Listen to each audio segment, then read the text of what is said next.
Halo semuanya.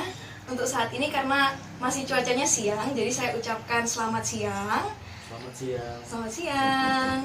Oke, hari ini saya Virginia Leonard Indrayana dan juga teman saya. Saya Muhammad Adi Nugroho.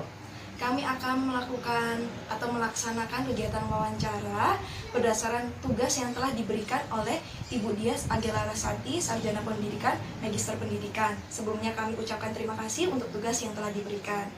Dan tidak lupa juga yang sudah berada bersama kami di tempat ini yaitu Ibu Haja Endang Hawindayati, Sarjana Pendidikan, Magister Pendidikan yang saat ini sedang mengajar. Iya, Assalamualaikum. Waalaikumsalam. Yang sedang mengajar di SDN Tandes Kidul 1 Surabaya. Selanjutnya kita akan masuk ke sesi tanya jawab seputar pembelajaran IPS atau ilmu pengetahuan sosial kepada anak sekolah dasar. Bisa dibuka pertanyaannya? Ya baik, pertanyaan pertama. Menurut Ibu, apakah anak-anak pernah mengeluh saat ingin sekolah tatap muka? Sering sih, bahkan banyak. Kebetulan saya kan pegang di kelas 6. Jadi mereka itu belajarnya harus belajar mandiri. Kebanyakan kalau orang tua itu kalau masih kelas 1, anaknya kelas 2 gitu masih dapat bimbingan gitu ya. Tapi kalau sudah kelas 6, terutama untuk pelajaran-pelajaran matematika, apalagi IPS ya, IPS-nya SD itu sudah mendunia. Jadi kita harus 5 benua itu kita pelajari semua. Mungkin nggak semua orang tua itu punya pengetahuan tentang dunia. Jadi mereka pengennya ya enak sekolah aja tatap muka. Kalau tatap muka kan mereka bisa tanya-tanya ke gurunya langsung. Penyampaiannya juga bisa jelas diterima. Kalau tanya orang tua kadang-kadang kalau orang tuanya bisa sih oke. Kalau nggak bisa kelamaan sih katanya buka-buka Google. Kalau ngerjakan buka-buka Google. Tapi kalau untuk pengen tahu, pengen langsung dapat ilmunya itu kan lebih enak tatap muka ya. Ketemu sama. Iya betul. Baik Ibu, kita akan lanjut ke pertanyaan selanjutnya ya. Ini kita yang ringan-ringan dulu aja. Menurut Ibu, mengenai kondisi pembelajaran IPS saat ini itu seperti apa, Bu? Kalau saat ini selama pandemi ini ya kita tetap pakai pembelajaran daring dan luring juga sih. Cuman lebih banyak ke daringnya. Kenapa? Karena memang situasi pandemi ini masih seperti ini, jadi belum memungkinkan kita untuk pembelajaran yang bisa langsung ke alam terbuka. Bersama-sama kita mau lihat sosialisasi langsung ke masyarakat, aduh sulit banget itu. Justru kita bergerombol aja enggak boleh.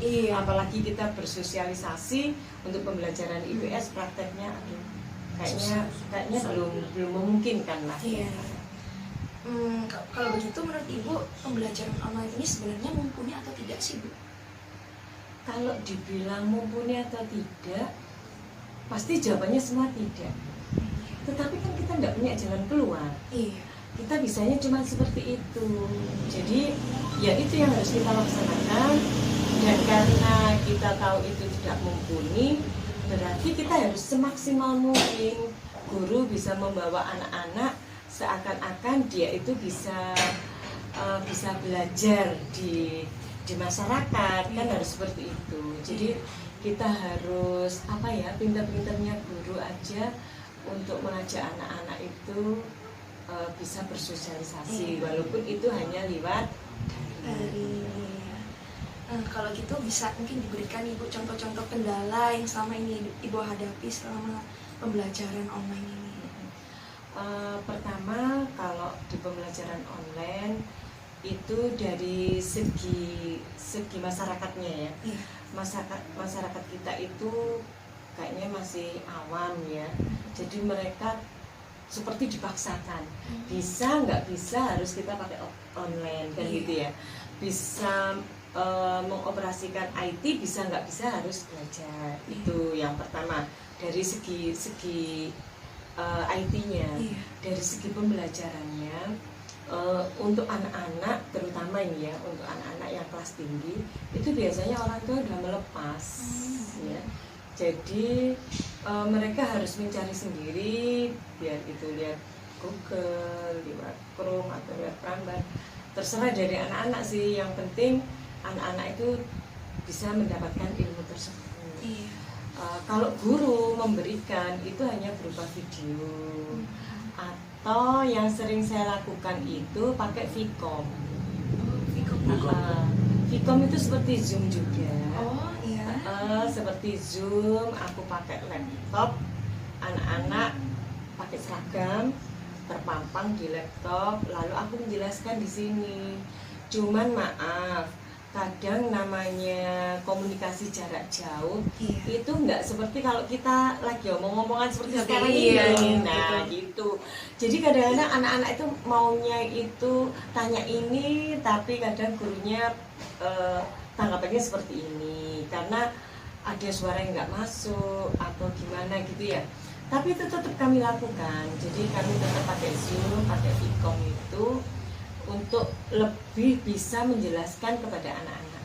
Kalau kita cuma pakai daring, terus pakai soal-soal, pakai link, itu kan kurang mengena. Iya. Tapi kalau kita pakai Zoom, paling nggak kita bisa tatap muka walaupun jarak jauh. Iya, betul juga.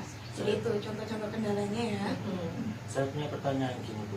Iya. Misal jika ibu sedang mengajar daring gitu ya, ketika mengalami sedikit kendala jaringan gitu, apakah anak-anak dikasih tugas atau gimana Bu?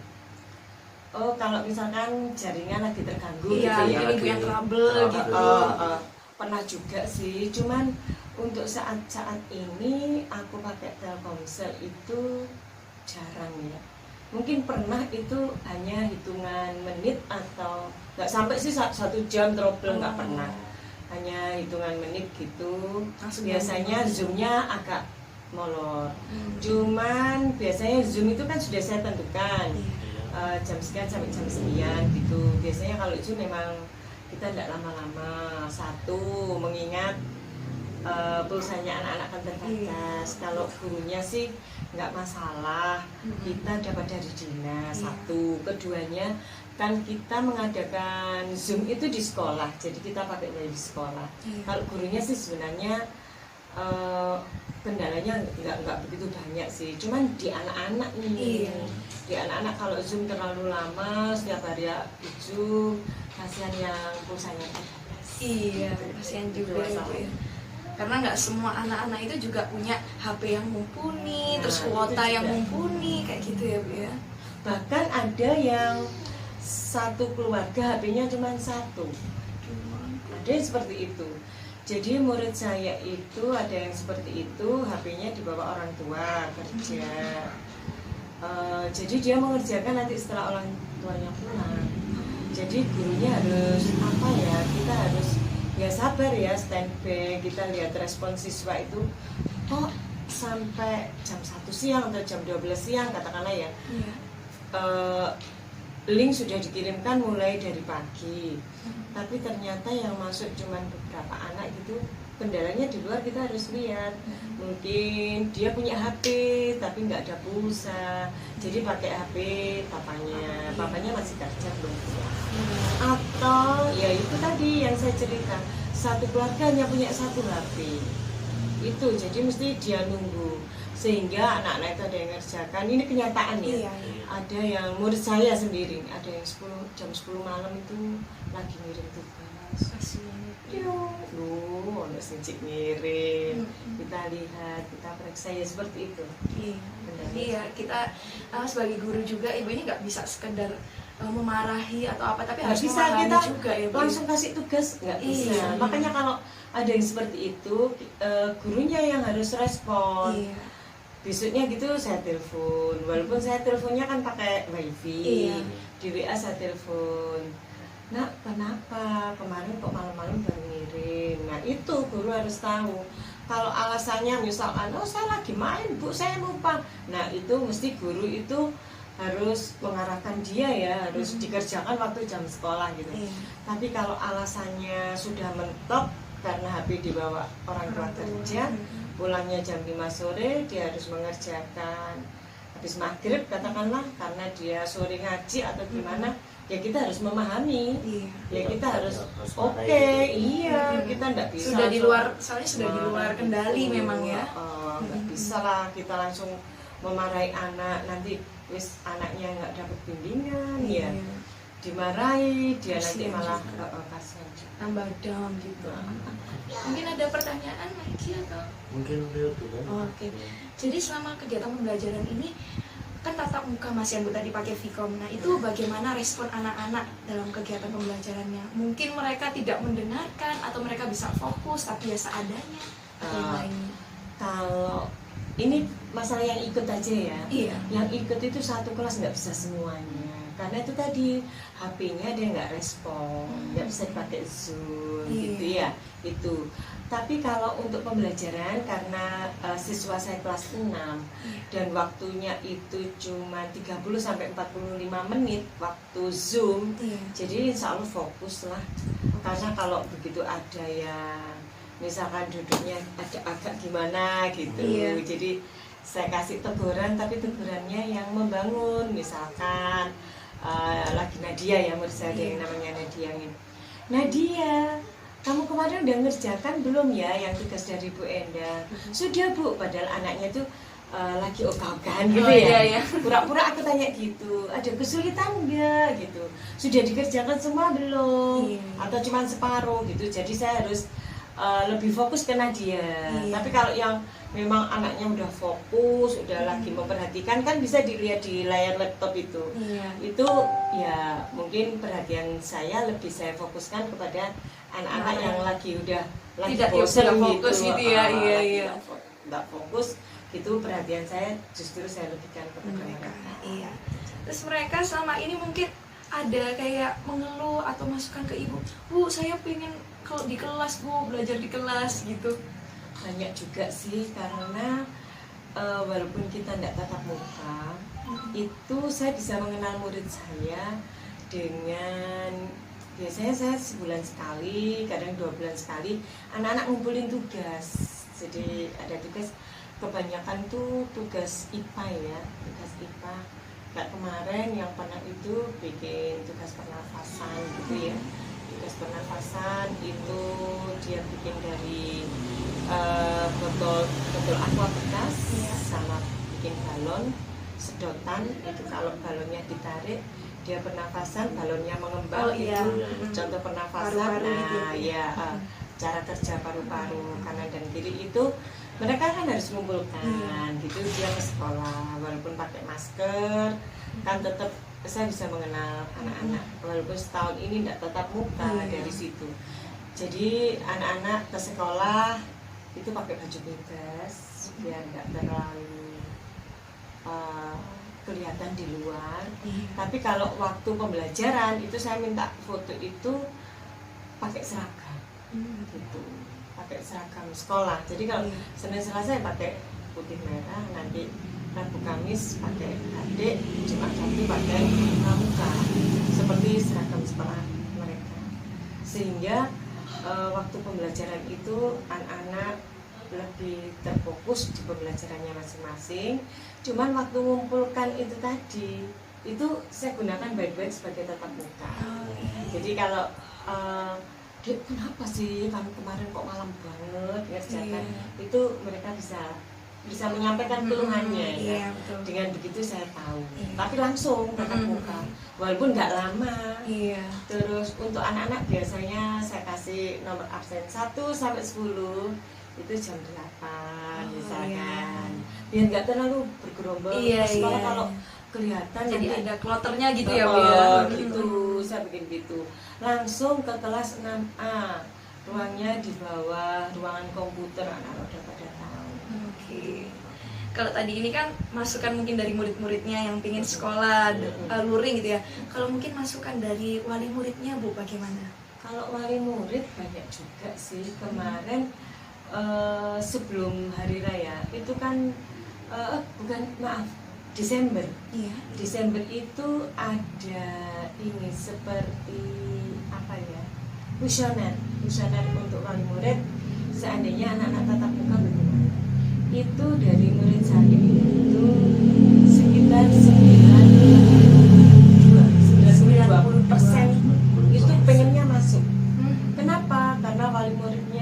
dia sudah merasa, aduh Bu Endang, saya ini kalau ngajari anak saya, satu waktunya aku terbatas, Iya. kedua untuk materinya saya sudah nggak ingat Bu Endang pelajaran Iya. seperti Sudah itu. tidak menutup gitu loh Bu ya. Nggak bisa maksimal Mm-mm. gitu. Jadi saya minta tolong aja Bu Endang nanti lebih diperhatikan anak saya. Oh inje Bu, inje ya Iya. pasti gitulah ya. Iya. Ada wali murid ke sekolah terus dia nitip anaknya itu Iya. sudah banyak sih. Iya. Sudah banyak seperti itu. Iya. Kalau menurut Ibu sendiri, bagaimana apakah pembelajaran ini lebih baik diadakan secara daring atau luring? Kalau Iya. kalau aku pribadi sih, seandainya nggak ada corona ya pasti enak luring ya. Iya, pasti. Enak tatap muka ya. Iya. Karena saya bisa langsung mengenal anak-anak dan karakter siswa itu bisa membangun dengan cepat gitu, membangun karakter anak dengan cepat. Kalau daring seperti ini mungkin ya kita taunya ya Bu, iya kalau ngerjakan, tapi kita kan nggak tahu di luaran seperti apa. Sedangkan kalau di sekolah tatap muka, kalau yang dulu sudah saya laksanakan begitu dengan azan itu, azan zuhur ini maksudnya, Iya, azan iya. zuhur itu semua kegiatan saya berhentikan, yang nulis berhenti dulu nulis, ayo anak-anak kita dengarkan dulu azannya. Itu kan sudah membangun karakter. Iya. Kebetulan saya kelas 6A ini anaknya sekarang 38, itu muslim semua kebetulan. Tahun kemarin anaknya yang tahun kemarin yang sudah lulus itu juga kebetulan yang 6A itu Islam semua. Jadi saya bisa lebih fokus seperti itu. Tapi seandainya ada yang non muslim 1 atau 2 anak, saya kira juga anak-anak nggak keberatan sih. Iya. Saya suruh berhenti dulu gitu ya. Sudah lulusnya berhenti dulu, bapaknya taruh dulu misalnya. Sebagai Itu contoh kan- membangun karakter tentang menghargai ya Bu ya, toleransi. Bisa juga kan. Itu semua untuk karakter juga, Iya. kembalinya ke karakter. Jadi seperti itu. Kalau saya sih lebih mengenanya untuk pendidikan karakternya ya waktu tatap muka kita tahu pasti.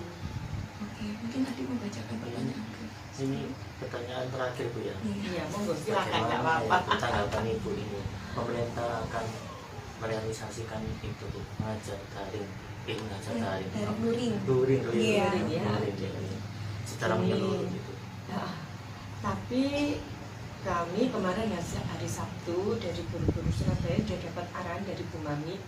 Bu Mami itu dari Dinas Pendidikan Kota Surabaya.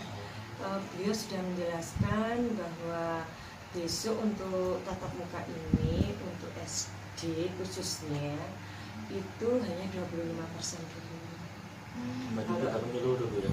Belum bisa. Belum bisa. Iya, masih percobaan untuk adaptasi. Kalau nanti nggak ada masalah, gurunya pada sehat, muridnya sehat, nggak ada masalah, itu nanti bisa dinaikkan ke 50%. Dan untuk sekolah-sekolah, insya Allah untuk SD ya, ini yang saya tahu Iya. SD ya, ini di kecamatan saya dan di kota Surabaya itu kami sudah benar-benar mempersiapkan untuk luring ini, untuk tatap muka ini. Jadi kalau bangku misalkan ada 2, kan nggak mungkin yang satunya kita ambil, nanti mau taruh gudang, gudangnya penuh ya. Jadi kursinya disilang, 1 disilang, 1 enggak.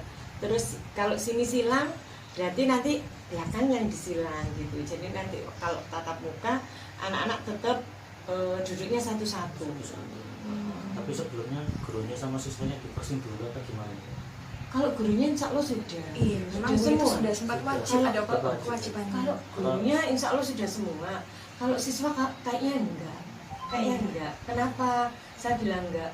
Karena besok Juli ini kan sudah mau tatap muka, tapi Iya. kan ini dari pemerintah yang saya tahu ini lansia ya dulu ya, dulu sudah.